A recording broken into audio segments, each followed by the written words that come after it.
একটা গল্প শোনাচ্ছি। একদিন এক ব্যক্তি নিজের দ্বারে লিখে দিলেন, আজ আমি ভীষণ দুঃখী, আজ আমার সাথে কেউ দেখা করতে আসবেন না। কিছুক্ষণ পরে তার এক বন্ধু এলো। সে সেই লেখা পড়ল, তাও গিয়ে তার সাথে দেখা করল। সে বলল, আমি লেখাপড়া জানি না, কিন্তু আমার বন্ধুর মনের এই বেদনা, এটা আমাকে সবসময় ডাক দেয়। এরাই হলো আসল বন্ধু। কোনো কারণে আপনি যদি দুঃখ পান, কোনো সমস্যার সমাধান না বের করতে পারেন, এই সংসার থেকে আলাদা হয়ে যেতে চান, তাও এই বন্ধু আপনার সাথেই থাকবে। সমস্যার সমাধান না দিতে পারলেও আপনার সম্বল হয়ে অবশ্যই থাকবে। হয়তো আপনার দুঃখ কম করতে পারবে না, কিন্তু আশার আলো অবশ্যই দেখাবে। যখন আপনি সংসারের থেকে আলাদা হয়ে যান, তখনও আপনার সাথে যুক্ত থাকে আপনার এই বন্ধু, আসল বন্ধু। এবারে আমরা মানুষেরা বড়ই বিচিত্র। তারা সব সময় যে কোনো জিনিসের মাহাত্ম্য দুবার বুঝতে পারে। এক, তা পাওয়ার আগে। দুই, তা হারাবার পরে। এবারে ঠিক এরকমই আমাদের বন্ধুরাও হয়। যদি আজ আপনার বন্ধুরা আপনার সাথে থাকে, তাদের প্রতি কৃতজ্ঞ থাকুন, তাদের প্রসন্ন রাখুন, তাদের মাহাত্ম্য বুঝুন। কারণ একবার আপনি এদের হারালে, অনুতাপ করলেও আর এদের ফেরত পাবেন না। তাই ভালোবাসুন, বন্ধুত্ব বজায় রাখুন, আর আমার সাথে প্রসন্ন হয়ে বলুন, রাধা রাধা।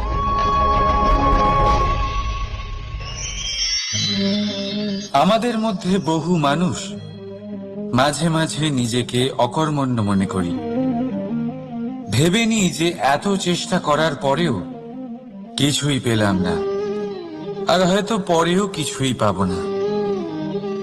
আর সেই জন্য নিজের জীবনের সমস্ত বোঝা অন্য কারোর কাঁধে চাপিয়ে দিই, নিজের ওপরে বিশ্বাস হারিয়ে ফেলি। কেন বুঝতে পারেন না এই কথাটা?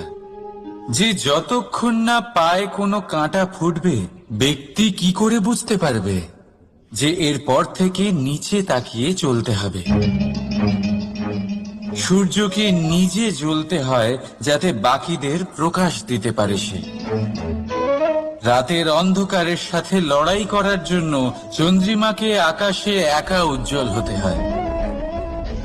নদী নিজের যাত্রা কি করে করে, নিজের পথ কি করে নির্মাণ করে? সে পাথরের সাথে লড়াই করে তা বানায়। যদি স্বয়ং আপনি নিজের সাহায্য করতে অক্ষম হন, তাহলে নিশ্চিতভাবে আপনার এই জীবন ব্যর্থ হয়ে যাবে। তাই মনে রাখবেন, এই সংসারে নিজের জীবনের ভার নিজের কাঁধেই বহন করতে হয়। অন্যের কাঁধের ওপর শুধুমাত্র পরলোক যাত্রা হয়। সেই জন্য এই সংসারে জীবিত সেই যে আত্মনির্ভর।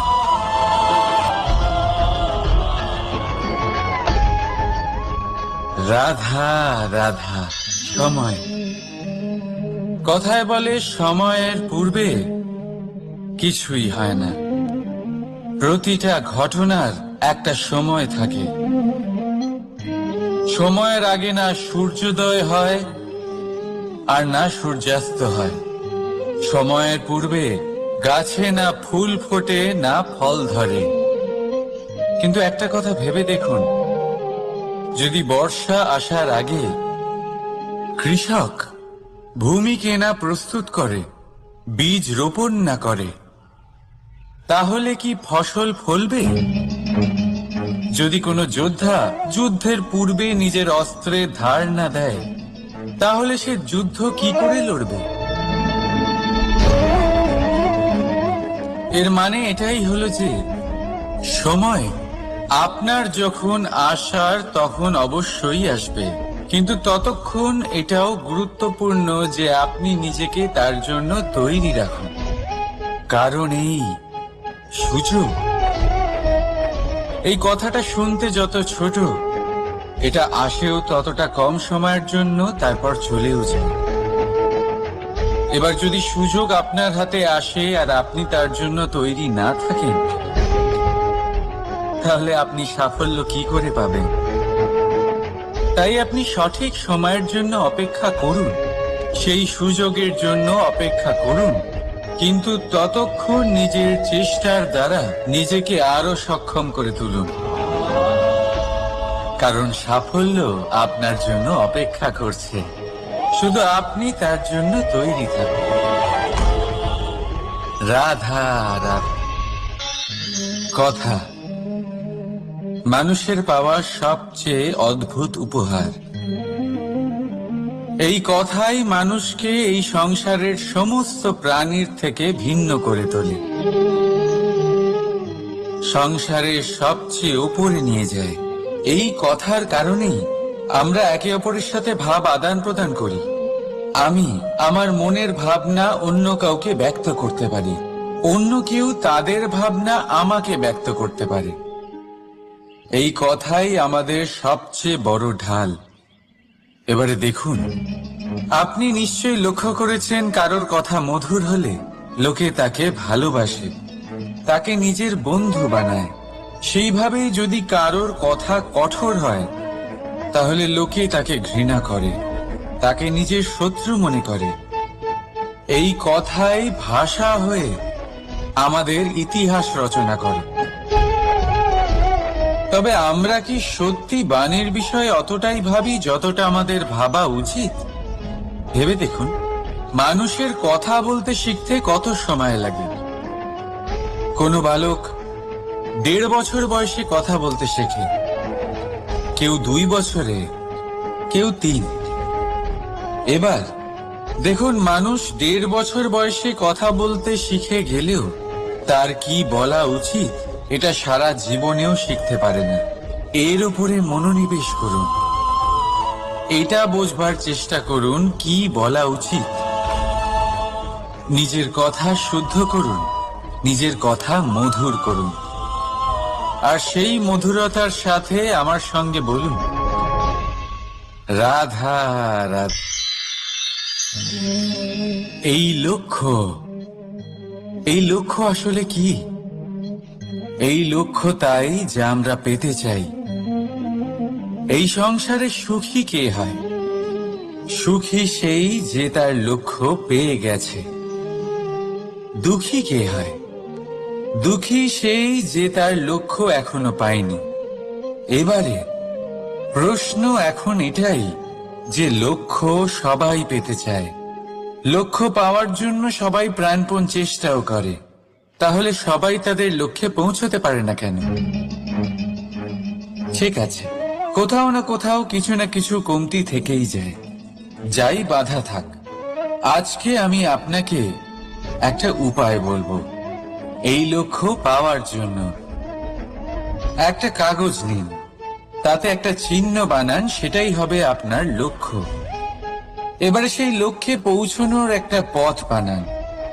এবারে এই যাত্রাকে ভিন্ন ভিন্ন ভাগে বিভাজন করে দিন। এবারে এটা হলো আপনার পরিকল্পনা। এবার এই পরিকল্পনা ক্রমানুসারে আপনি পালন করতে থাকুন, এটাই হবে আপনার চেষ্টা। এবার এইভাবে যদি আপনি চেষ্টা করতে থাকেন, যাই আপনার কল্পনা হোক না কেন তা বাস্তব অবশ্যই হবে। তাহলে এই কল্পনাকে বাস্তবে রূপান্তরিত করুন। এইভাবেই নিজের পরিকল্পনা পালন করতে থাকুন। আপনার যাই কল্পনা থাকুক বা যাই লক্ষ্য থাকুক, তা বাস্তবে পরিণত হয়ে আপনার হাতে অবশ্যই আসবে। রাধা রাধা। বাবার এক মিত্র ছিলেন, বড়ই দুঃখী ছিলেন, বিপদে পড়েছিলেন। কি করবেন? ব্যবসা ভালোভাবে চলছিল না, বাড়িতে শান্তি ছিল না, সমস্ত জায়গায় ক্ষতি হচ্ছিল। তাই উনি একজন জ্যোতিষীকে দেখালেন। জ্যোতিষী বললেন, আপনার যে বাড়ি আছে সেটা আপনার জন্য অশুভ, আপনার এই বাড়ি পাল্টে ফেলুন। উনি বাড়ি পাল্টে ফেললেন, তবুও ওনার সমস্যার সমাধান হলো না। তারপর একজন জ্ঞানী ব্যক্তি ওনাকে বললেন যে আপনার জামা কাপড়ের যে রং সেটা বিপদকে আমন্ত্রণ জানাচ্ছে, এই জামা কাপড়গুলিকে পাল্টে ফেলুন। উনি সেগুলো পাল্টে ফেললেন, তাও সমস্যার সমাধান হলো না। আবার একজন জ্ঞানী ব্যক্তি বললেন যে আপনার আশেপাশে যে মানুষজন রয়েছে তারা এটা চায় না যে আপনি সফল হন, তারা আপনার ক্ষতি চায়, তাদের সাথে সমস্ত সম্পর্ক ভেঙে ফেলুন।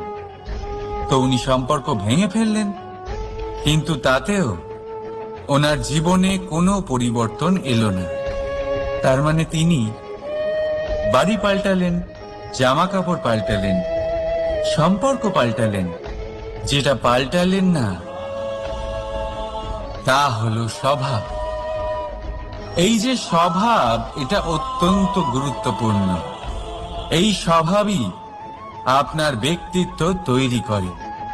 তাই নিজের স্বভাব শুধরে ফেলুন, তাতে ভালো পরিবর্তন আনুন, সবকিছু ভালোই হবে।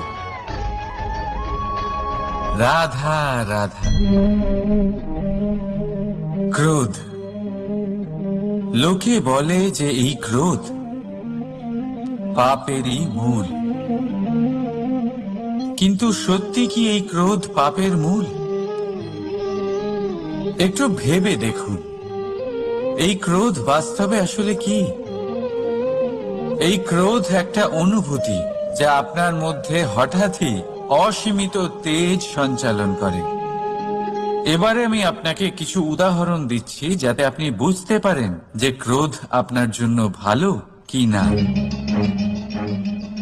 যদি কারোর সাথে অন্যায় হয় আর এটা দেখে আপনার ক্রোধ হয়, আর এই ক্রোধ আপনাকে তার সাহায্য করতে প্রেরণা যোগায়, তাহলে এই ক্রোধ অবশ্যই ভালো। যদি কোথাও আপনি দেখেন যে কোনো নারীর উপরে অত্যাচার হচ্ছে আর সেটা দেখে আপনার ক্রোধ হয়, আর এই ক্রোধ আপনাকে তার সাহায্য করতে সাহস যোগায়, তাহলে এই ক্রোধ অবশ্যই ভালো। যদি এই সংসারে কোথাও আপনি কোনো অনৈতিক কাজ বা ছলনা দেখেন আর আপনার তাতে ক্রোধ না হয়, কিছুই অনুভব করেন না, তাহলে এটা কাপুরুষতা। তার মানে এটাই যে আপনি আপনার মনুষ্যত্ব হারিয়ে ফেলেছেন। তাই এটা বোঝার চেষ্টা করুন, আপনার ক্রোধের তেজের ব্যবহারের ওপরে নির্ভরশীল হলো এই ক্রোধ আপনার জন্য পাপের সমান, নাকি এই ক্রোধ আপনার জন্য পুণ্যের স্থাপক। রাধা রাধা। মোহ, শাস্ত্রে লেখা আছে যে মোহ শুধু সেই ব্যক্তিকেই নয়, বরং সেই আরেক ব্যক্তিকেও বিনাশ করে দেয় যার ওপরে সেই মোহ আছে। এবারে লোকে কি করেন, এই শাস্ত্রে লেখা কথাগুলি শুধু শাব্দিক অর্থে নেন। এই মোহ, দেখুন, এটা শুভ হতে পারে, শুধু এর রূপ ভিন্ন ভিন্ন হয়, এটা ভালো করে বুঝতে হবে। এবারে মোহ যদি কোনো বস্তুর উপরে থাকে তাহলে তা লালসা হয়ে যায়। মোহ কোনো বিশেষ ব্যক্তির উপরে হয়ে গেলে তা প্রেম নয়, আকর্ষণ হয়ে যায়। মোহ কোনো চাহিদার উপরে হয়ে গেলে তা বাসনা হয়ে যায়। মোহ বিজয়ের উপরে হয়ে গেলে তা কুণ্ঠা হয়ে যায়। মোহ নিজের সংস্কৃতির উপরে হলে আপনাকে সংস্কৃতির রক্ষক বানায়। যদি এই মোহ নিজের গুণের উপরে হয় তাহলে সেই শিল্প দ্বারা আপনি এই সংসারে অদ্ভুত সব কাজ করতে পারবেন। এবারে এটা আপনার উপরে নির্ভরশীল যে এই মোহকে আপনি সৃজনের আধার বানাতে চাইবেন, নাকি বিনাশের অস্ত্র বানাতে চাইবেন? ভেবে দেখুন, সিদ্ধান্ত আপনার। রাধা রাধা। অভিমান, আত্মসম্মান, অহংকার, দেখতে গেলে এই তিনটি শব্দ ভিন্ন ভিন্ন, কিন্তু এর মূল আধার একই, আত্মসম্মান। এবার যদি কথা বলি আপনার শরীরের, আপনার সংস্কৃতি, আপনার সম্পর্কে,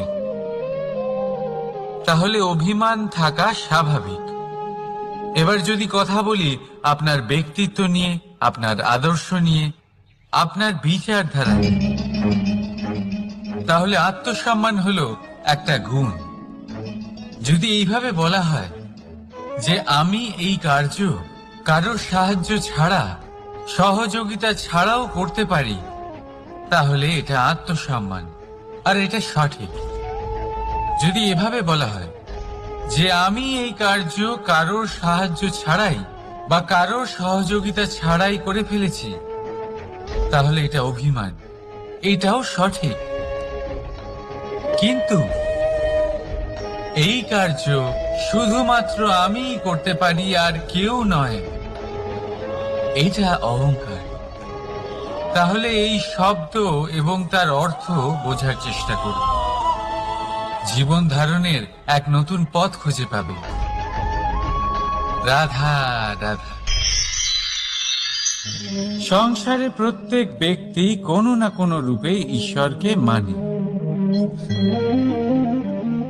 কেউ মূর্তি রূপে, তো কেউ তত্ত্ব রূপে, কেউ ভাবনা রূপে, আবার কেউ স্বভাব রূপে।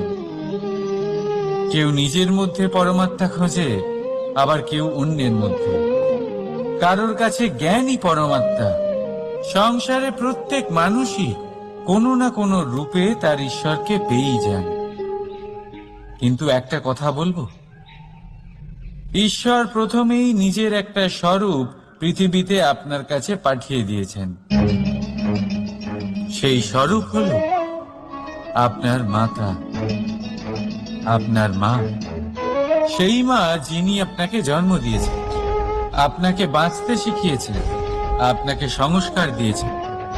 যদি আপনি কখনো কোনো অনুচিত পথে অগ্রসর হয়েছেন, তখন তিরস্কার করে আপনাকে সঠিক পথে এনেছেন। যদি আপনি এই সংসারে অসফল হয়েছেন, তখন তার আঁচলের উষ্ণতা দিয়ে আপনাকে আশ্বাস জুগিয়েছেন। সেই সমস্ত কাজ করেন এই মা, যা ঈশ্বরও করেন। সেই জন্য মনে রাখবেন যে এই সংসারে আপনার সবচেয়ে প্রথম ঈশ্বর যদি কেউ থাকে, তাহলে তা আপনার মা।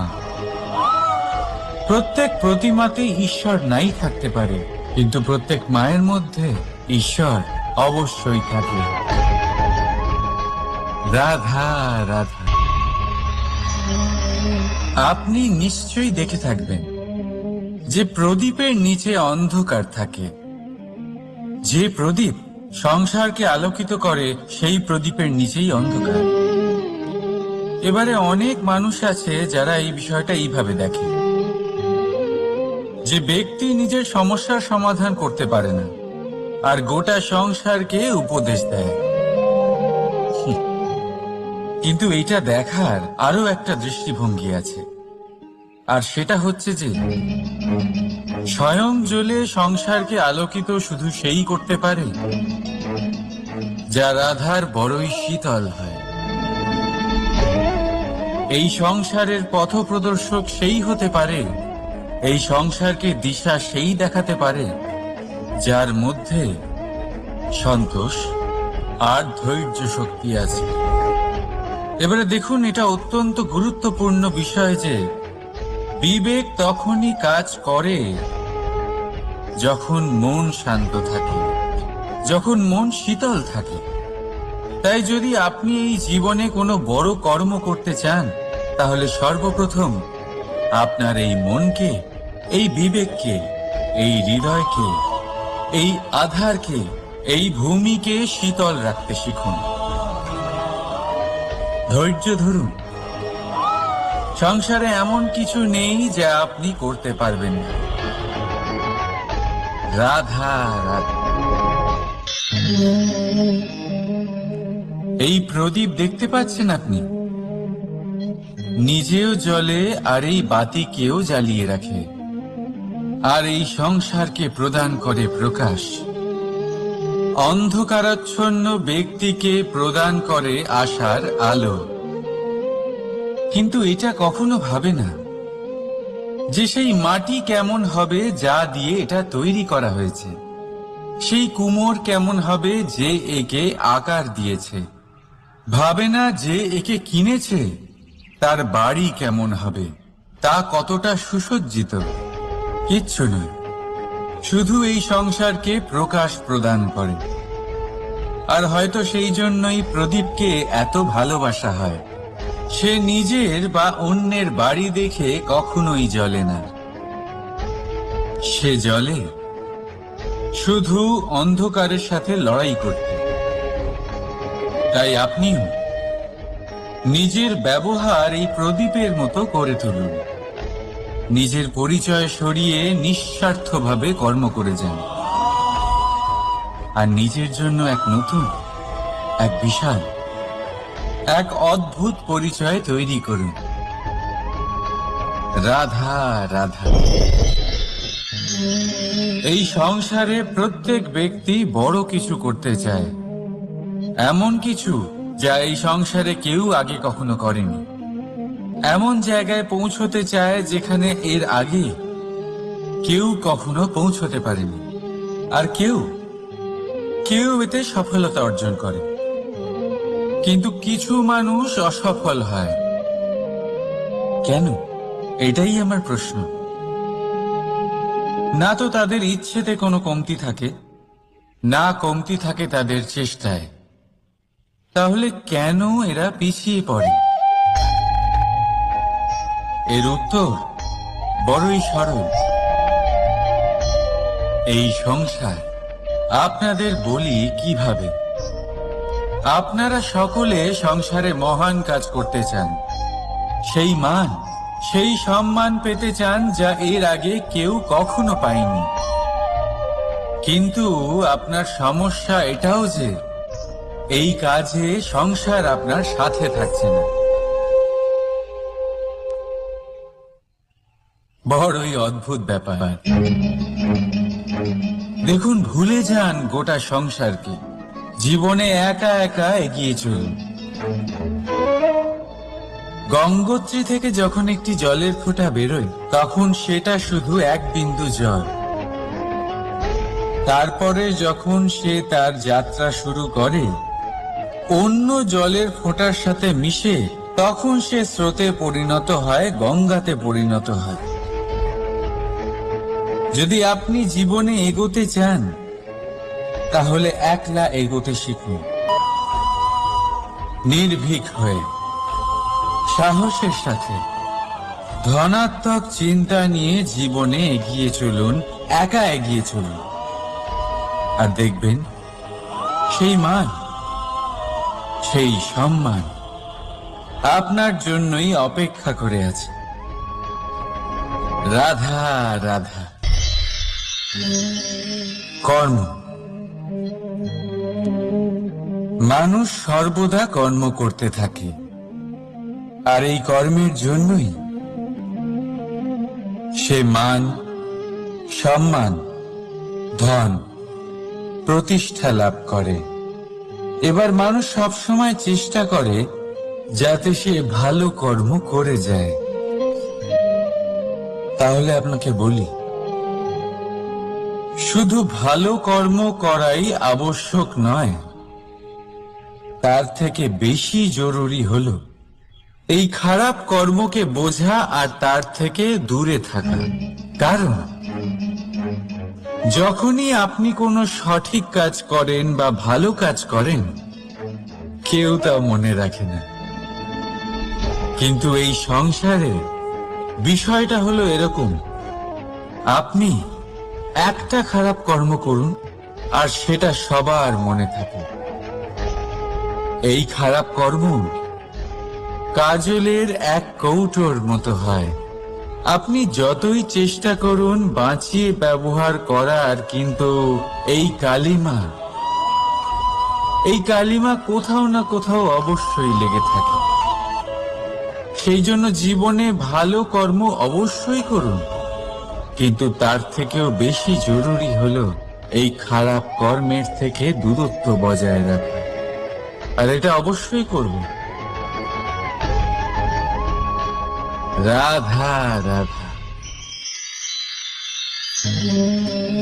সংসারে সমস্ত জায়গায় এই ব্যবসা চলতে থাকে। কিছু পাওয়ার জন্য কিছু দিতে হয়, লাভের জন্য কিছু বিনিয়োগ করতে হয়। যদি কারোর অনুভূতি জানতে হয়, তাহলে নিজের অনুভূতিকে ব্যয় করতেই হবে। এবার দেখুন না, কারোর আসল চেহারা যদি জানতে হয়, তাকে স্বাধীনতা দিয়ে দেখুন। যদি কারোর মনের শুদ্ধতা জানতে হয়, তাহলে তাকে ঋণ দিন। যদি কারোর গুণ জানতে হয়, তাহলে তার সাথে একসঙ্গে বসে ভোজন করুন। যদি কারোর ধৈর্যের পরীক্ষা নিতে হয়, তাহলে তাকে তার প্রিয় কাজ করতে বারণ করে দেখুন। যদি কারোর ভালো দিক জানতে হয়, তাহলে তার থেকে পরামর্শ নিয়ে দেখুন। এক অনুভূতির বদলে অন্য এক অনুভূতি বিনিময় করতে হয়।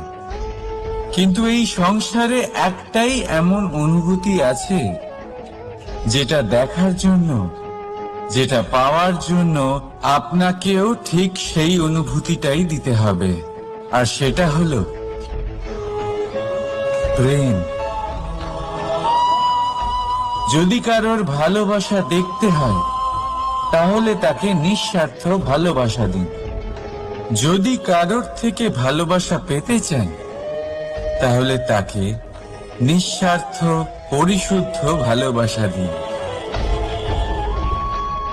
রাধা রাধা।